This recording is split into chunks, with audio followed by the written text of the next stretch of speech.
boa noite. Boa noite. Papa Francisco nomeia 21 novos cardeais para a igreja. 2 brasileiros estão entre os arcebispos que vão assumir a missão cardinalícia na igreja. Enxurrada em Recife. Temporal provocou dezenas de mortes e milhares de pessoas estão desabrigadas. Governo, paróquias e comunidades se mobilizam para ajudar as vítimas das fortes chuvas em Pernambuco. Dia Mundial das Comunicações. Dioceses espalham um alerta do Papa Francisco que pede aos comunicadores que reaprendam a ouvir. Declaração do Imposto de Renda. Estamos a menos de 30 horas para o final do prazo de entrega da declaração à Receita Federal. A Expo Católica em São Paulo. Missão cumprida, a Expo Católica chega ao fim com parcerias e ações em favor da evangelização. Segunda-feira, 30 de maio de 2022, o Canção Nova Notícias já está no ar.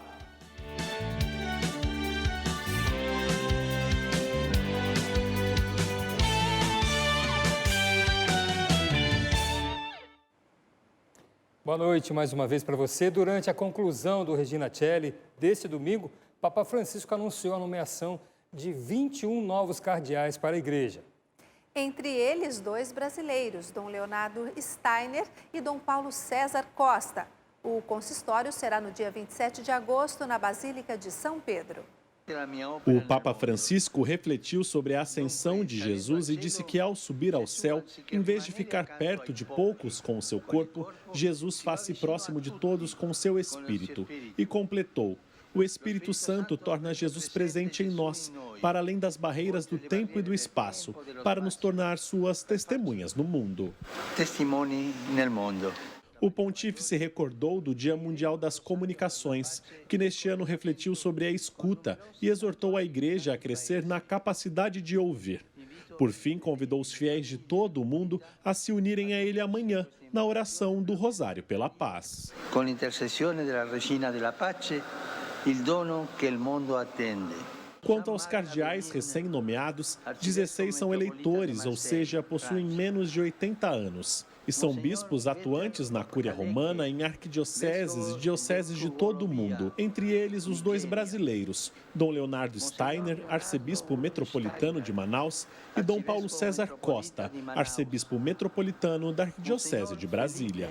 Entre as inovações do Papa Francisco, alguns países terão pela primeira vez um cardeal nomeado, como é o caso de Dom Adalberto Martínez Flores, arcebispo de Assunção, no Paraguai. E ainda a nomeação de um bispo com apenas 48 anos, Dom Giorgio Marengo, italiano, porém atuante na Mongólia. O Papa pediu orações para que os novos cardeais o ajudem na missão como bispo de Roma. A partir deste consistório, o Colégio Cardinalício contará com 229 cardeais. Dentre estes, 132 com direito a voto e 97 não eleitores. Francisco ainda anunciou que nos dias 29 e 30 de agosto acontecerá a reunião do Colégio Cardinalício. A proposta do Santo Padre é que seja feita uma reflexão sobre a nova Constituição para a Cúria Romana, Predicate e Evangelium, e os serviços centrais do governo da Igreja Católica. Predicate Evangelium. Padre Bruno Costa, membro da comunidade Canção Nova, está no Paraguai, em visita à comunidade Canção Nova deste local. Verdade. E ele esteve com Dom Adalberto Flores, arcebispo de Assunção, no Paraguai, nomeado pelo Papa Francisco como o primeiro cardeal do país. Bom, realmente estou muito agradecido ao Santo Padre. É a primeira nomeação de cardeal do Paraguai. Ele esteve em 2015 nos visitando, tem um carinho muito especial pelo país. Sabe que é um país católico. Temos também outras denominações religiosas, porém, em sua maioria é católica. Então, o Papa considerou estes fatores e confirmou na fé. Agradecemos imensamente ao Senhor por ter nos dado um amor recíproco e que Ele abençoe especialmente toda a comunidade de Canção Nova do mundo, em especial do Brasil. Em nome do Pai, do Filho e do Espírito Santo. Amém. Amém. E aqui no Brasil, a notícia da criação de 2 novos cardeais brasileiros foi muito bem recebida. Vamos agora a Brasília conversar com o Ronaldo da Silva, que acompanhou de perto essa grande notícia para a igreja. Boa noite, Ronaldo. Boa noite a você e a tanta gente que nos acompanha. Realmente um momento histórico na vida e na vocação de Dom Paulo César e de Dom Leonardo Steiner. Tanto em Brasília como em Manaus, os futuros cardeais reagiram com surpresa e alegria ao saberem da nomeação. Eu estive com o arcebispo de Brasília instantes depois do anúncio numa paróquia. Ele realizava visita pastoral e você confere agora nesta reportagem. Com o lema Tudo Suporto pelos Eleitos, 11 anos de episcopado, 1 ano e meio como arcebispo de Brasília, quase com 55 anos de idade, Dom Paulo César Costa foi criado neste domingo cardeal da Igreja Católica. Que tamanho tem esta nomeação? Olha, essa nomeação me acolheu de surpresa, mas é assim, o carinho do Papa Francisco para com a Igreja de Brasília, para com o nosso amado Brasil. A paróquia Divino Espírito Santo Paráclito, que acolhia a visita de Dom Paulo, festejou com ele o cardinalato. Eu me tornei padre por vocação e quis sempre ser no povo de Deus, servidor. Já em Manaus, a igreja e as comunidades da região norte do país celebraram o primeiro cardeal da Amazônia. Nós todos somos muito agradecidos. Eu sinto na reação das comunidades, das dioceses prelazias, uma grande alegria. Dom Leonardo Steiner tem 71 anos. Com mestrado e doutorado em filosofia, já foi bispo da prelazia de São Félix do Araguaia, Mato Grosso, secretário-geral da CNBB, bispo auxiliar de Brasília e, em 2019, nomeado arcebispo de Manaus. Dom Paulo César Costa fará 55 anos em julho. Possui mestrado e doutorado em teologia. Foi bispo auxiliar do Rio de Janeiro, diretor administrativo da Jornada Mundial da Juventude 2013, bispo da Diocese de São Carlos, em São Paulo, e em 2020 nomeado arcebispo de Brasília. Os futuros cardeais entendem que ambas as capitais e sua importância para o país foram o principal motivo da escolha papal. O Papa Francisco tem a preocupação de que a nossa igreja seja cada vez mais uma igreja evangelizadora, uma igreja missionária. A nomeação suscitou uma grande alegria na nossa região toda da Amazônia, porque todos pensaram que a nomeação de um bispo para cardeal era o cuidado do Papa Francisco para com a Amazônia. Tanto Dom Paulo como Dom Leonardo tranquilizaram suas dioceses, dizendo que nada muda, apenas terão mais trabalho. É uma honra que o Papa, quando me dá o título de cardeal, é uma honra para com a Igreja de Brasília, é uma honra para com a Igreja do Brasil. Você sabe, quando a gente está numa diocese, sempre corre o perigo de ser transferido, né? No meu caso, não, porque eu já estou há mais de 70, então não. Os novos cardeais estão conscientes da missão que terão de ajudar o Papa na condução da Igreja e nos desafios do mundo. É o papel essencial da Igreja pacificar, é o papel essencial da Igreja ser portadora da paz. Nos comprometemos a cuidar ainda mais da nossa querida Amazônia e nos comprometemos com uma Igreja que seja cada vez mais sinodal. Nossos cumprimentos às igrejas de Brasília e de Manaus. Parabéns aos novos cardeais que continuem fiéis àquilo que já vêm fazendo com a palavra de Deus e o amor à igreja que trazem no peito. E agora, mudando de assunto, desde quarta-feira, a região metropolitana do Recife, em Pernambuco, tem enfrentado fortes chuvas que já deixaram mais de 4.000 desabrigados. O balanço divulgado pelo governo do estado no início da tarde confirmou que 91 pessoas perderam a vida. Equipes de resgate trabalham para encontrar mais de 20 desaparecidos. Prefeitos de 14 cidades decretaram estado de emergência e pedem ajuda aos desabrigados. Nesse momento, o esforço de muitos tem sido fundamental, amenizando as dores das famílias vítimas em meio a esse desastre. Jaboatão dos Guararapes é um dos municípios que entrou em situação de emergência devido às fortes chuvas que caem desde o dia 25, causando perdas humanas, danos materiais e ambientais. Pessoas ligadas ali, eu vim até aqui, uma situação horrível. Precisa de ajuda urgentemente. A ajuda solicitada por Padre Rogério vem da união da comunidade cristã na região. A comunidade Obra de Maria e membros de igrejas evangélicas recebem e distribuem alimentos, água e itens de higiene e limpeza para os desabrigados e atingidos pelas enchentes. O governo do estado de Pernambuco disponibilizou 100 milhões de reais para ações de busca e salvamento e obras urgentes nos municípios afetados. Justamente para eles elaborarem um plano de trabalho com as ações emergenciais que vão precisar do apoio do Estado nesse momento, para que a gente possa disponibilizar também recursos e que haja condições de efetivamente já atuar nas áreas onde houve o maior nível de acidentes por causa das chuvas. Já o governo federal liberou R$1 bilhão para uso em ações emergenciais e de reconstrução no estado. O presidente Bolsonaro, acompanhado de ministros, embarcou para Pernambuco nas primeiras horas da manhã de hoje. Ele sobrevoou áreas atingidas e determinou a criação de uma coordenação federal para acompanhar os desdobramentos do desastre. Manifestamos nosso voto de pesar aos familiares. O nosso objetivo maior é confortar os familiares e, com meios materiais também, atender a população.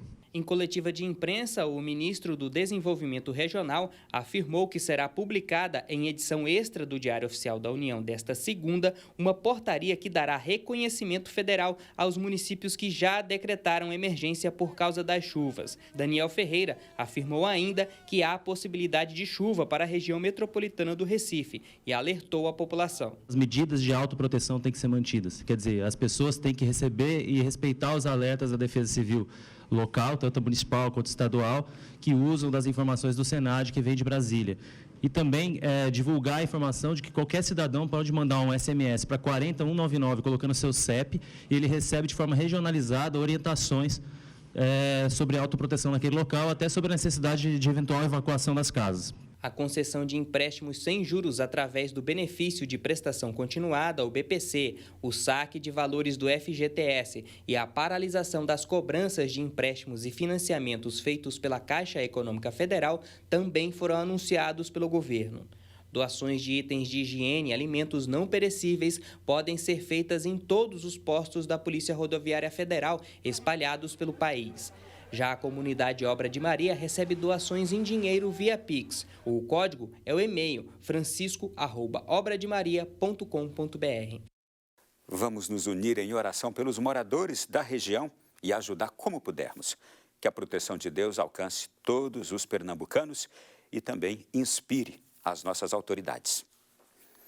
Por hoje é só. Agora é com a Yara Naires que traz a previsão do tempo para esta terça-feira. Amanhã nós voltaremos com mais notícias direto de Brasília. Uma ótima noite a todos. Yara, é com você. Obrigada, Ronaldo. Boa noite para você. Boa noite a todos que acompanham nossa programação. Que situação triste, Ronaldo. Nos unimos em oração.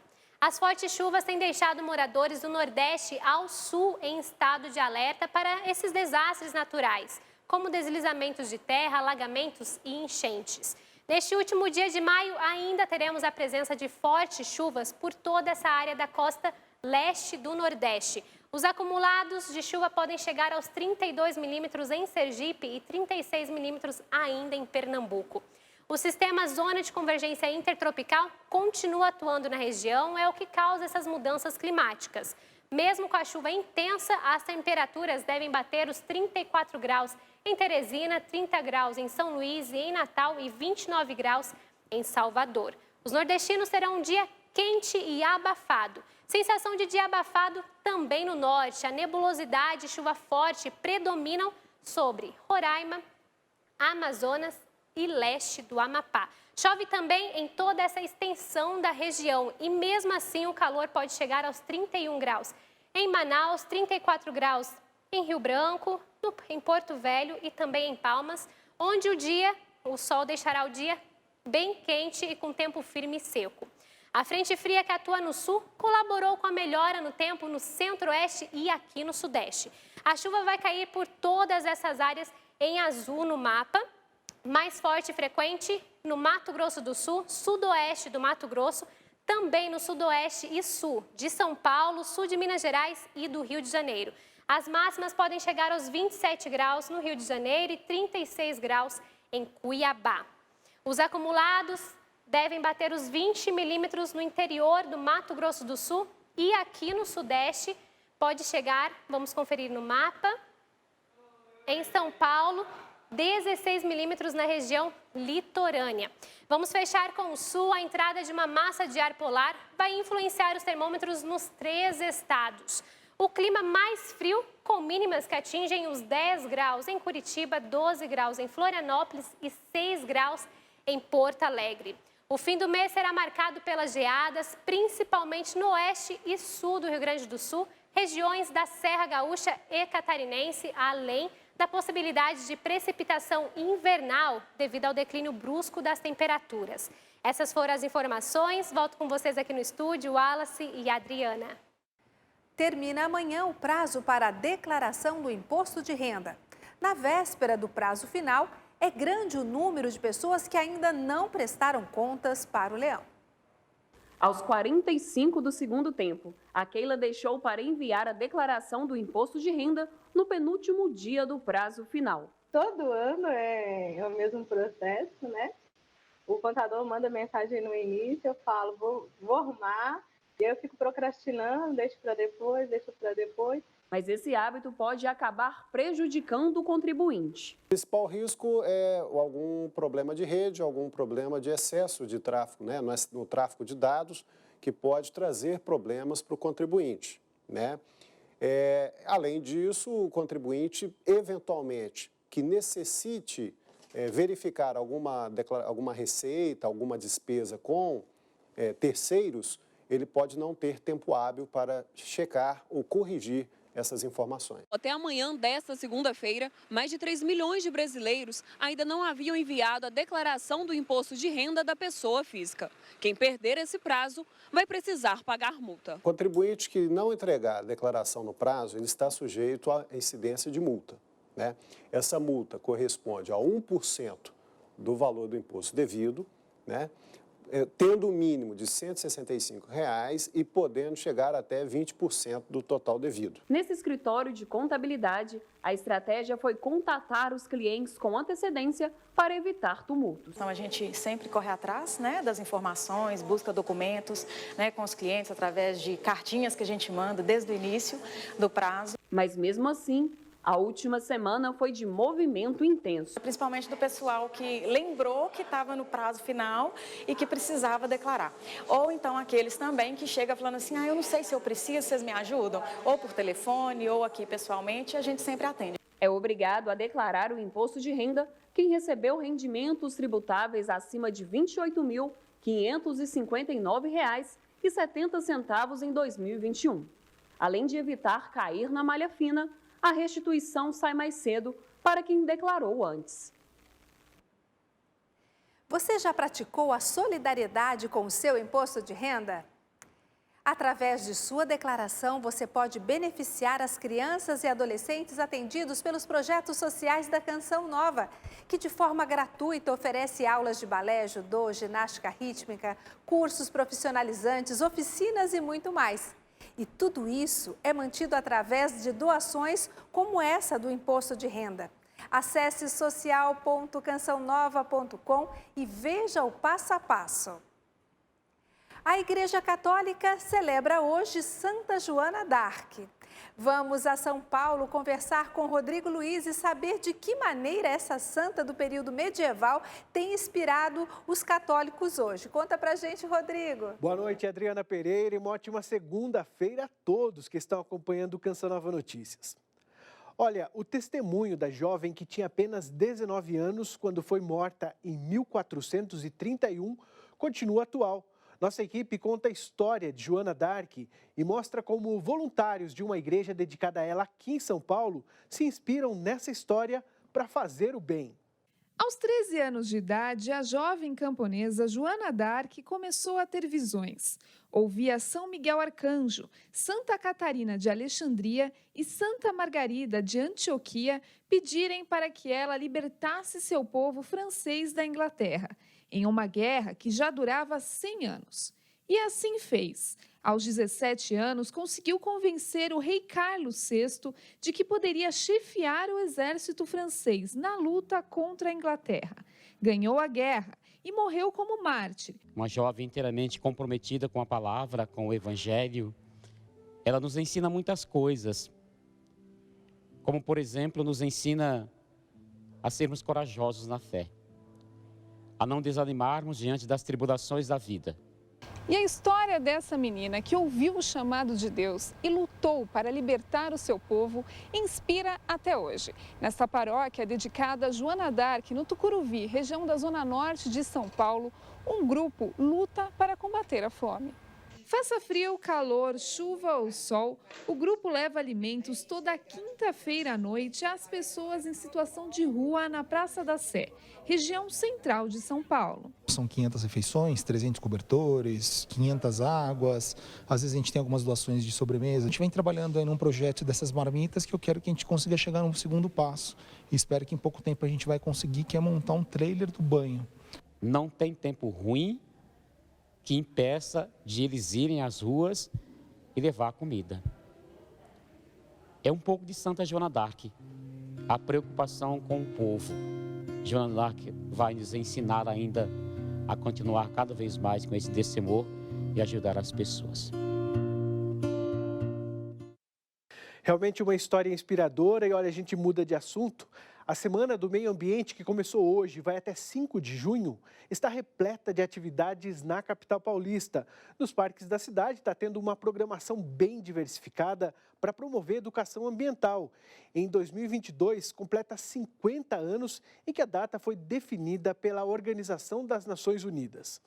Logo mais a gente volta com uma reportagem da Expo Católica, que atraiu visitantes de todo o país. Até já, Adriana. Até já, Rodrigo. Olha, Adriana, a festa da Ascensão do Senhor, desse domingo, também marca o Dia Mundial das Comunicações. E em sua mensagem tradicional, o Papa Francisco pede nesse ano que o mundo da comunicação reaprenda a ouvir. Diversos são os dons que formam a comunicação em prol da evangelização. A Pastoral da Comunicação, durante o período de recolhimento dos fiéis, levou através das redes sociais os valores do Evangelho. E a gente precisa, como igreja, também estar presente nesses meios, sacralizar esses meios para que as pessoas que estejam lá possam se encontrar também com Jesus e com a mensagem que a igreja tem para trazer. No Dia Mundial das Comunicações Sociais, o Papa Francisco nos leva a refletir sobre a necessidade do diálogo. Afinal, só é possível narrar se houver uma escuta verdadeira de Deus e ao próximo. A gente precisa estar abertos, nós estamos nesse processo de escuta do sínodo. Sínodo significa caminhar juntos. A gente fez isso aqui na Diocese, a gente viveu um processo de escuta específico para a PASCOM e foi um período muito rico de entender como estavam as nossas comunidades, o que elas precisam também, não só na parte técnica, mas também na espiritualidade, no que elas podem aprender e crescer também como cristãos. Escutar com os ouvidos do coração vai além de ouvir, não é apenas uma percepção acústica, e sim uma atitude interior. Precisamos silenciar, além de ouvir, deixar que essa palavra toque o nosso coração e a gente ouça. Depois, colocarmos em prática aquilo que Deus nos falou. Assim como na música, onde é possível cantar com a própria voz, sem deixar de acolher os dons do outro, tudo em perfeita harmonia. É um desafio verdadeiramente a gente conseguir, porque a gente também tem as nossas mazelas, os nossos anseios, nossos desejos, mas sempre Deus envia o Espírito Santo para a gente, dá aquela animada, aquela mensagem consegue ser transmitida. Na Diocese de Lorena, interior de São Paulo, a Igreja em Saída ganhou um novo site e as bênçãos de Nossa Senhora da Comunicação.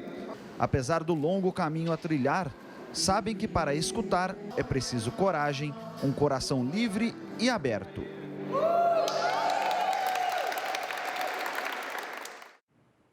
Na capital mineira, o Dia Mundial das Comunicações foi marcado com a celebração de 2 missas. Uma delas presidida pelo arcebispo metropolitano de Belo Horizonte, Dom Valmor de Oliveira Azevedo.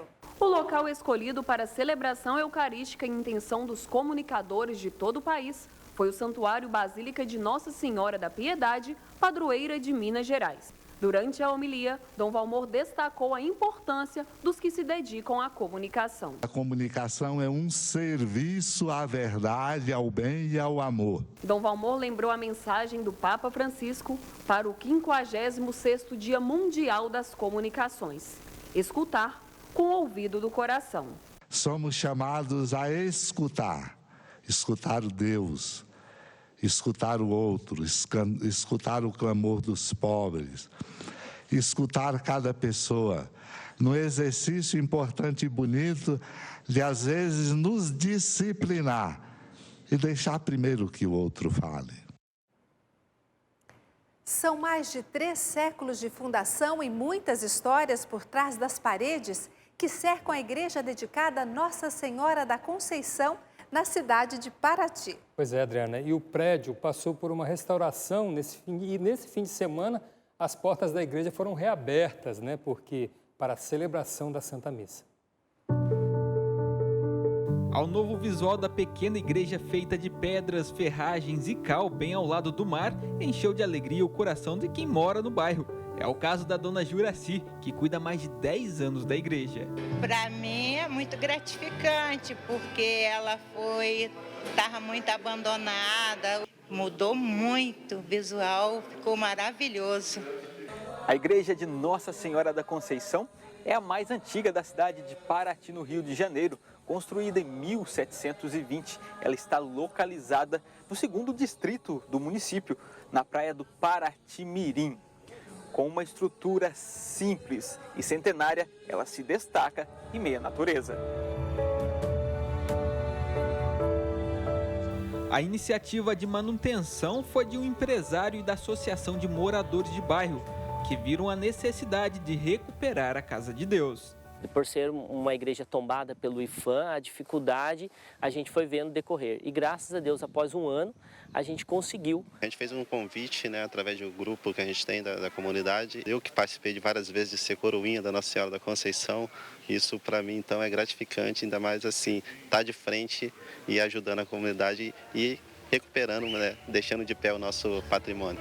Toda a liberação e acompanhamento para a manutenção foi feita pelo Instituto de Patrimônio Histórico e Artístico Nacional, o IPHAN. Esses bens tombados, né, eles têm características muito específicas, então a boa vontade para a execução é fundamental e foi o que ocorreu aqui em Paraty-Mirim, né? A comunidade realmente abraçou, uma série de membros aqui da comunidade puderam executar a obra com a supervisão do IPHAN. Além da preservação, a revitalização destacou a beleza do local. A pequena comunidade pode assim continuar as celebrações e a missão de evangelizar. Vai refletir na comunidade por ter essa joia aqui no seu bairro e que isso possa trazer mais Deus, né? Mas que todos entendam que somos todos filhos de Deus e um ajudando o outro é o que vai fazer esse mundo melhor.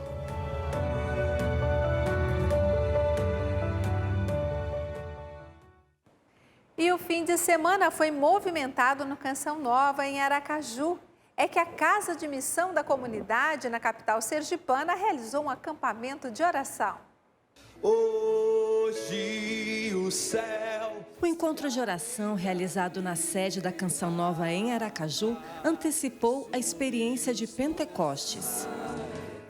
O evento começou na sexta-feira e terminou neste domingo e contou com a presença de Padre Roger Luiz, Cassiano Meireles e Diácono Rômulo. Um dos momentos marcantes foi a oração aos pés da cruz, pedindo a libertação de todo o mal que aflige os nossos corações. Eu quero assumir a libertação dos meus pecados, porque nas suas chagas eu sou curado. Nas suas chagas eu encontro, Senhor Deus, perdão para os meus pecados. Diácono Rômulo também destacou que para ser cheio do Espírito Santo é preciso estar unido à Virgem Maria. Eu quero que você saiba, você não precisa esperar Pentecostes para ser todo do Espírito Santo.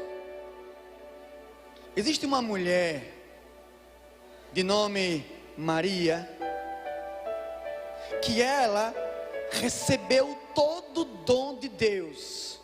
A primeira pessoa tomada do Espírito Santo é a Virgem Maria.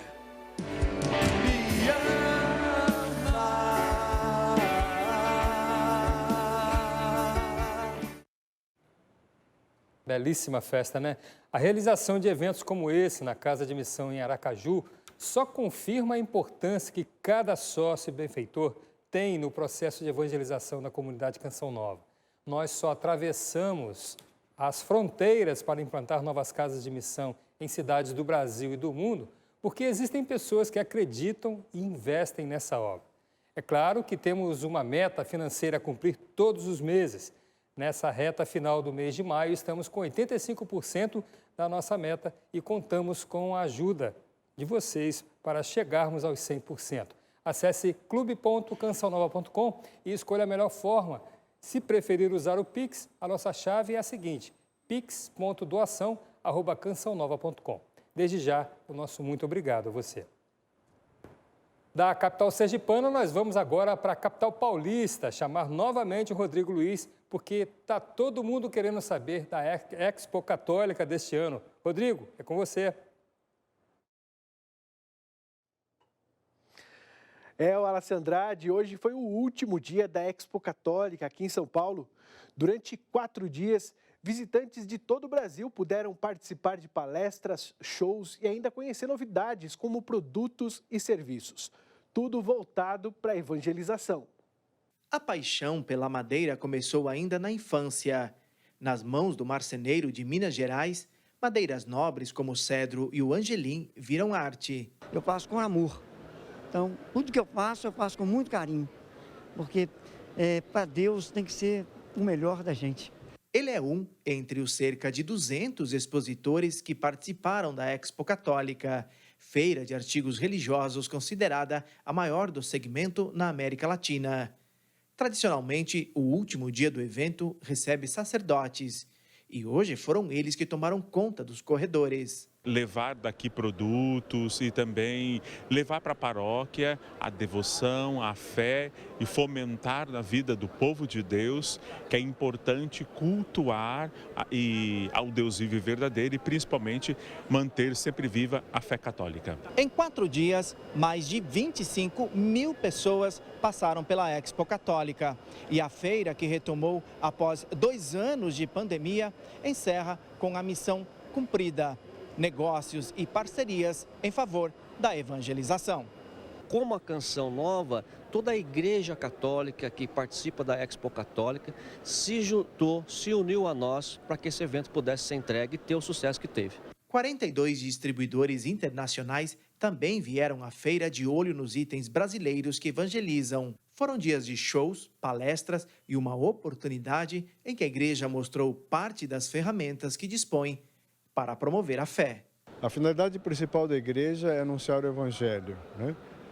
E a finalidade de todos os carismas, todas as iniciativas é essa mesma, né? Claro que a gente tem que usar de todos os recursos que estejam ao nosso alcance. E você propiciar isso, você divulgar através da feira, é uma forma de colaborar com a evangelização. E na Casa de Missão da Canção Nova aqui na cidade de São Paulo, hoje tem encerramento da Semana de Oração com Maria, com o tema Pede à Mãe que o Filho Atende. A programação na Catedral Nossa Senhora do Líbano começou às 6 da tarde, com terço e agora adoração e missa. Hoje tem a presença do padre Diogo Albuquerque. Para quem mora na região, fica o convite. O endereço é na rua Tamandaré, 355, bairro Liberdade. Mas você pode também acompanhar aqui na TV Canção Nova, logo após o nosso telejornal, às 7h30.